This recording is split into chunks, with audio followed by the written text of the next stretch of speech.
Benjamin Bilser is a talented conductor, but he's also a little tight-fisted, and when he decides to cut his musicians' already modest wages and make them travel by train to a concert in 4th class, it's the final straw.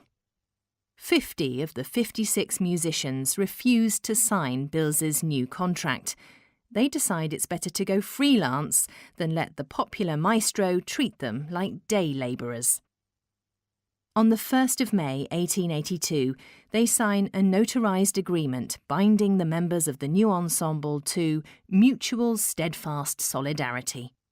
Now all the musicians will play at their own risk. Now it is up to them who joins the orchestra and what works to perform, and they will elect their principal conductor by secret ballot, as they still do to this day. The orchestra now calls itself the former Bilser's ensemble. But it's not all plain sailing, and there are times when the ensemble, led by conductor Ludwig von Brenner, comes close to splitting up. The first concert by the now independent ensemble is put on at the Singakademie. In the summer of 1882, they find a more suitable venue, the central skating rink here in Bernburger Straße. You're standing in front of what's left of this building.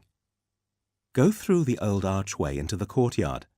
You'll see a plaque commemorating the fact that this legendary venue was once used by the Berlin Philharmonic. The building has a stage and its own restaurant. On the 17th of October 1882, the musicians perform for the first time as the Philharmonic Orchestra at the behest of concert agent Hermann Wolf, while the audience happily munches and slurps away.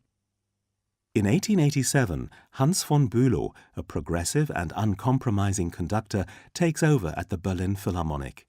He whips his musicians into shape with endless rehearsals, turning them into a world-class orchestra.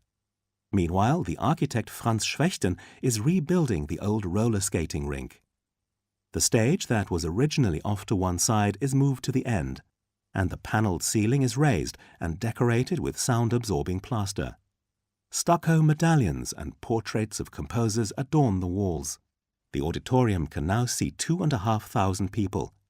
With an optimum reverberation time of 2 seconds, the Philharmonie's acoustics are outstanding.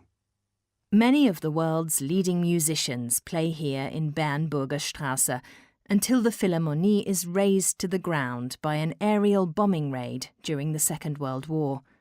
On the 15th of October 1963, the Berlin Philharmonic moves into a new home in the Kulturforum Berlin. And even today, the musicians enjoy more freedom than any other orchestra in the world.